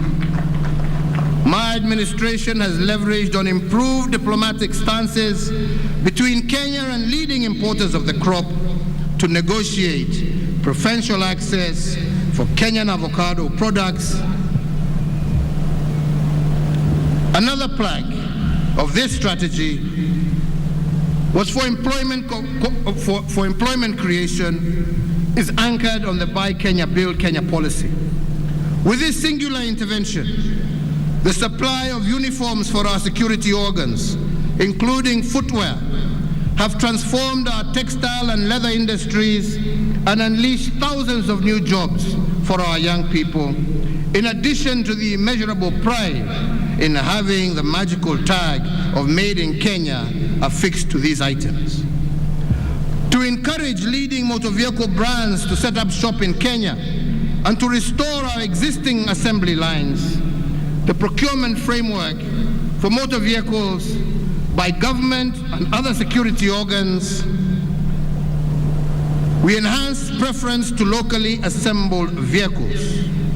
With this policy shift alone, a moribund industry of vehicle assembly that was once moribund and dead is once again alive. With the mandate that you gave us, the voice of women, youth, and persons with disabilities that was once muted is now at the center of a growing Kenyan enterprise. Through AGPO, a staggering 169.6 billion has been pushed through these historically marginalized groups. So fellow Kenyans, to address my second limb, why borrow? We must also first look at how other nations have prospered. It took England 200 years to industrialize. The United States of America, 160 years. Japan, 110 years. But China took only 35 years. And the four Asian tigers of Hong Kong, Taiwan, Singapore, and South Korea took 25 years to industrialize. And that is why the accelerated growth was called the Asian miracle. The secret to these miracles, ladies and gentlemen, was acceleration. They contracted their development timelines by implementing aggressive interventions and through policy choices that added their acceleration. In just one generation, they were at par with the Western world. The Afro-pessimists who are constantly out there bombarding us with nonsense will tell you that Kenya cannot replicate this miracle. But I want to assure you, they are wrong and we are right. Our accelerated path to economic growth has begun and must be maintained into the future. In just 9 years, we have moved from being the 12th largest economy on the African continent to the 6th largest economy, and we are still growing. In the same time, we have tripled the wealth of our nation from a GDP of 4.5 trillion in 2013 to close to 13 trillion today. As a mark of this remarkable growth, our tax revenues have doubled from Kenya shillings 800 billion in the financial year 2012-2013 to Kenya shillings 1.6 trillion as at April 2022. With the mandate you gave us, ladies and gentlemen, we are on a course to achieve the record-shattering projection of Kenya shillings 2 trillion in collections by the end of the current financial year. Fellow Kenyans, we have grown our road network almost 6 times, our power generation 40 times, connected more homes to electricity than any other country on the African continent. And we have done this in just 9 years. I do believe that the next administration can multiply these efforts to unprecedented heights. But to keep this acceleration, that 5th administration must borrow 2 lessons. One is that it is not possible to maintain the speed of our achievements in a contaminated environment. And this allows me to go back to the corruption cleanup that I started talking about. When we took over in 2013, we had some state corporations that were rotten from the core. We had to drain this swamp from inside out. But we had to balance this cleanup exercise with accelerated performance.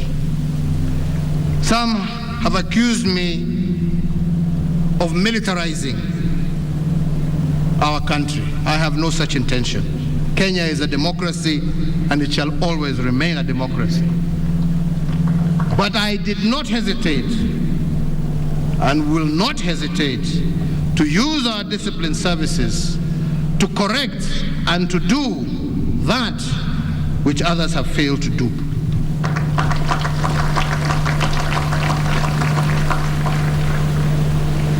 We turn to our disciplined forces and we summon them to the cause of nation building.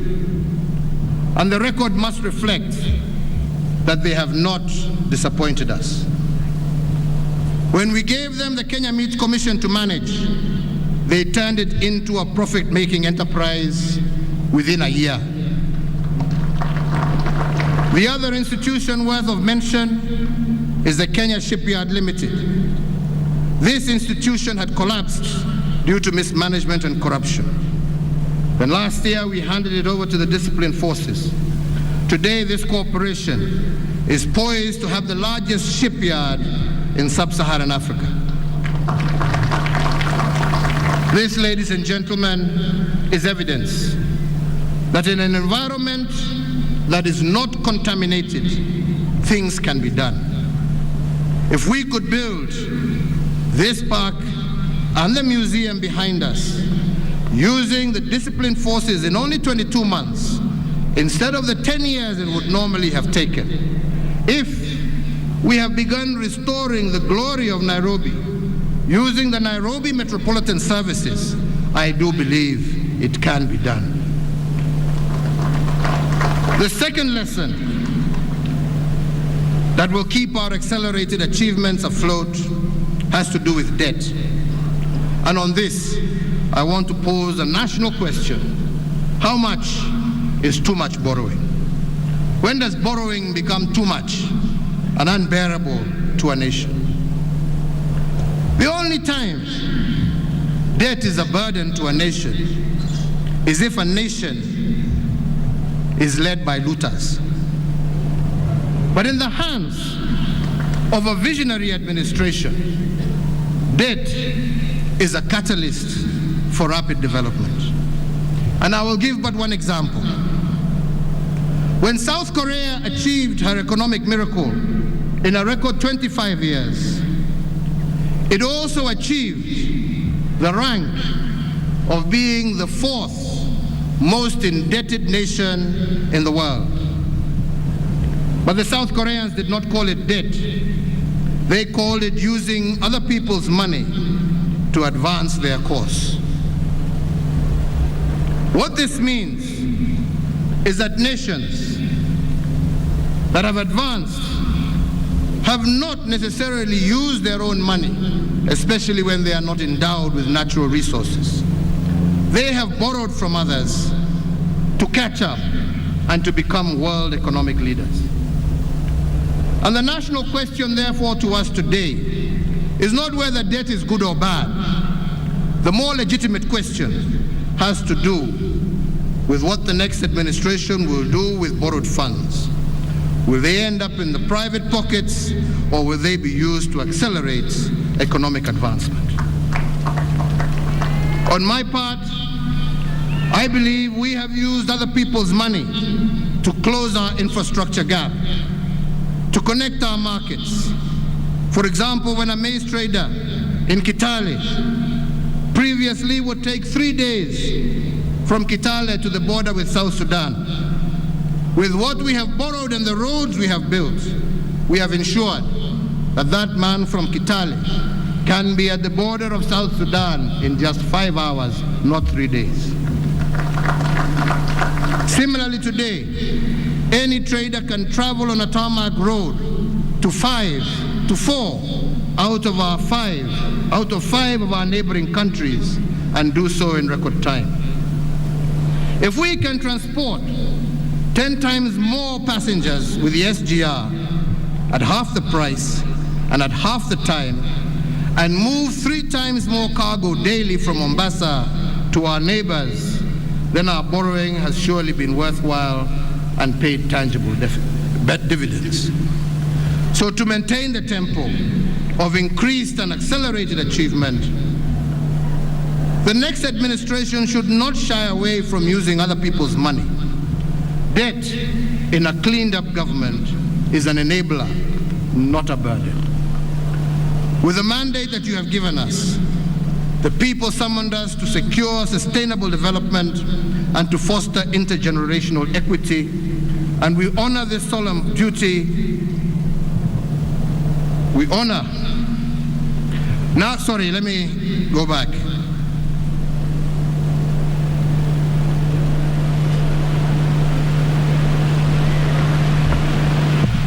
So fellow Kenyans, with the mandate that you've given us, we also move to secure sustainable development and to foster intergenerational equity. We honored this solemn duty by restoring our water towers, protecting our environment through pollution control. We have conserved wetlands and firmly established Kenya as a global leader in the area of sustainable development. Our conservation efforts have fortified our biodiversity, and as a result, we have recorded the lowest levels of poaching in our nation's history. On account of this robust ecosystem, we have registered the highest wildlife population for a majority of those species that were previously endangered.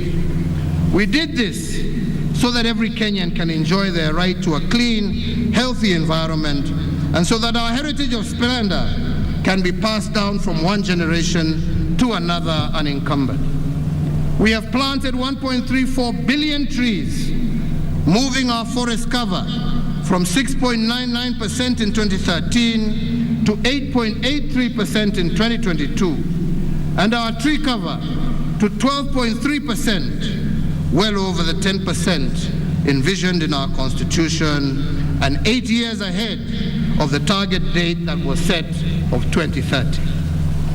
To halt the destruction of water towers, an elusive dream that has eluded every other administration, we contain the encroachment and legal extraction activities in the water tower resources of the Masai Mara Forest Complex.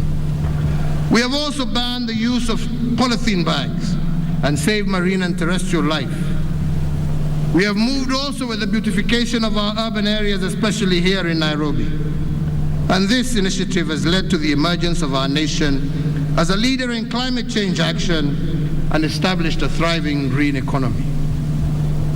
We have also moved in the water sector by building dams, including Thiba Dam, Yamo Dam in Samburu, and are on course to complete while starting others such as Thwake Dam, Mwache Dam at the coast, Karimeno Dam here in Kiambu, Sioi Murunye Road Dam in West Pokot, Bute Dam in Wajir, and Soin Koru Dam in Nyanza.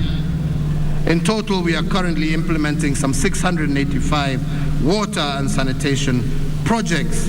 And if we conclude these, which we hope will be concluded by the end of this year, at least 80% of Kenyan households will have access to water and 40% to sanitation. Today, we have 13 million Kenyans connected to clean water. Our irrigation has doubled from 374,000 acres to 664 acres currently. From independence, we had only produced 5 million title deeds. Today, we have added an additional 6 million title deeds, bringing our national aggregate to 11 million. We have also heralded the enactment of the land index laws, which should put a stop to the blight that is occasioned by bloated valuation figures in the process of compulsory land acquisition, thereby making it easier for us to complete public projects. We have also moved towards the restoration of dignity and political stabilization. And as we look forward to the August 9th general elections, we must ask ourselves, what is the purpose of an election? Let me pose this question more pointedly by using two examples. When we choose the legacy framework of restoration of dignity, we want to reduce the burden of dignity to our people, and this is why we have targeted health. Universal health coverage, which is something that we are very keen and have been keen on, has seen a growth of more than 17.1 million Kenyans insured under NHIF compared to 4.4 million. These are the things that Kenyans want to see continue. We have constructed an additional 1,912 healthcare facilities in conjunction with county governments. across all levels of healthcare. Today, we have a new level 6 hospital, the Kenyatta University Teaching and Referral Hospital, that supports all these other ones. In the same period, we have increased our ICU capacity from 108 to 651 ICU-ready beds. Similarly, our hospital bed capacity has gone up from 56,000 to 82,000. In Nairobi alone, we have built 29 new hospitals in our informal settlements, which has changed the way healthcare is administered in our informal settlements. And we have opened a new level 5 hospital in Korogosho, one of those informal settlements. And although we have increased affordable access to healthcare, we have not yet done all we can, and there is still more to be done.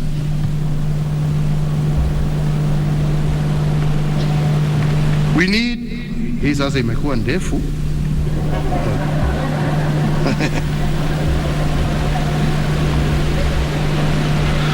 So ladies and gentlemen, let me try and conclude. While we have had the longest and most consequential period of transformation in our nation's history, it does not mean that the work of nation building is complete or that we are free from want as a country.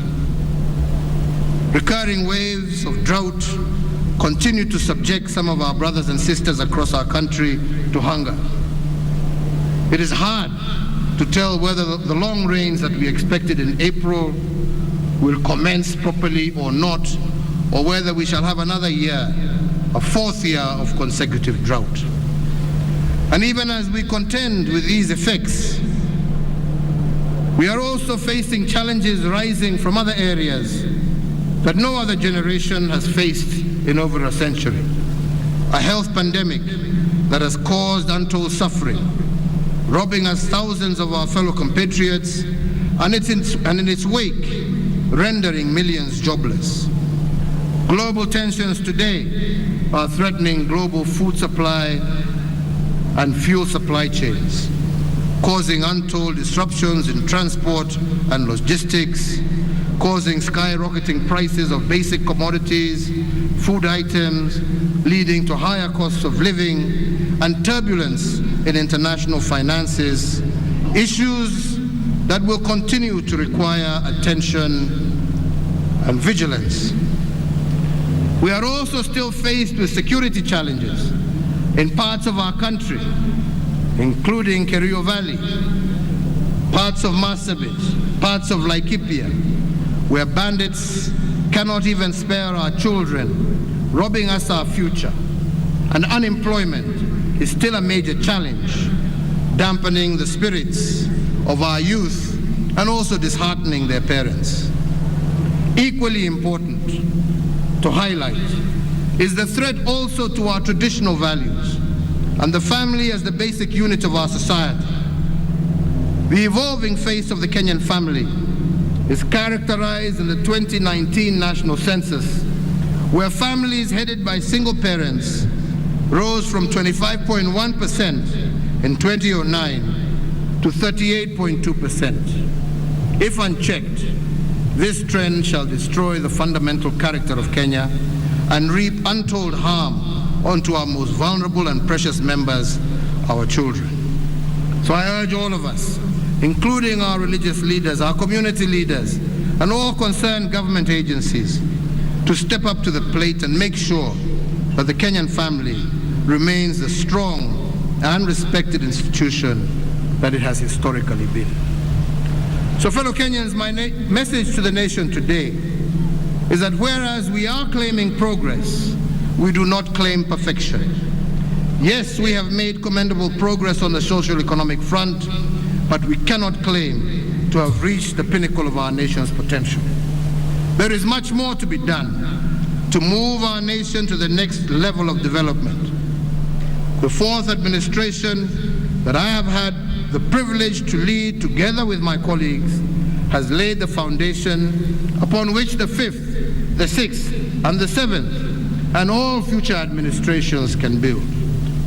However, To achieve the shared aspirations of our people, successive administrations are called upon to foster national unity, and this is the single greatest enabler for sustainable development and shared prosperity for all. Our first collective national duty, therefore, in this forthcoming elections, general elections, on the 9th of August 2022, is to choose peace and stability over fear, hope over hate, and progress over retrogression.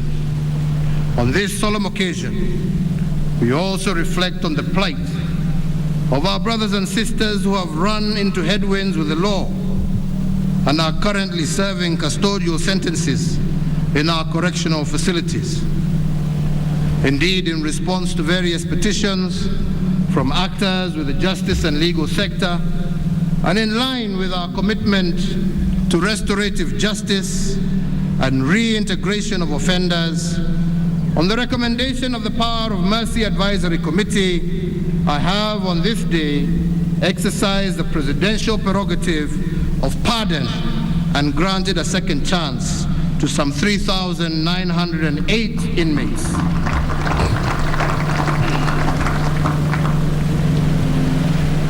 To those that have been pardoned, mine to you is that you should now be change makers in our society and restore faith and confidence in our criminal justice system. Reciprocate the generosity that has been shown by your motherland through this act of mercy with a high sense of civic duty and service to your country. Fellow Kenyans, ladies and gentlemen, kwa hayo mengi, with the eternal flame that we lit yesterday on the eve of Madaraka Day, and the first Madaraka Day held on these grounds, let us all commit ourselves to fanning the flames of freedom, democracy, prosperity, unity, integrity, and most importantly, peace, and our combined collective unceasing commitment to Project Kenya. May God bless you and may God bless Kenya. Asanteni sana. Kwa heshima naomba sote tusimame kwa wimbo wa taifa.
Asanteni sana. Ningeomba tuweze kutulia popote tulipo, wananchi wazalendo. Nikiitisha hivi sasa magari ya Mheshimiwa Rais wa Jamhuri ya Kenya pamoja na magari ya Mheshimiwa Rais Jamhuri ya Sierra Leone. Kisha baadaye je wajua iweze kuendelea, na hapo hapo nikiitisha magari ya mkuu wa majeshi ya ulinzi pamoja na service commanders.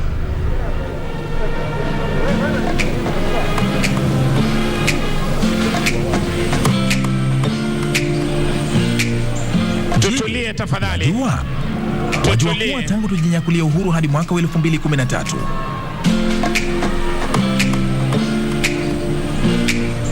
Je, wajua? Bendi, asante. Wajua kuwa tangu tujinyakulia uhuru hadi mwaka wa 2013 Asante Bendi. Kenya ilikuwa na kilomita 13,000 za barabara za lami pekee.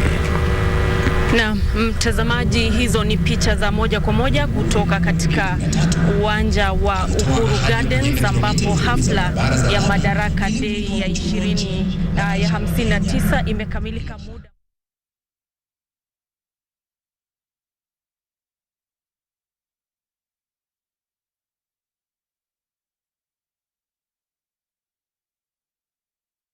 Ewe Kenya inji yangu, ewe Kenya baba yangu, ewe Kenya mama yangu, oh, sitakuacha milele.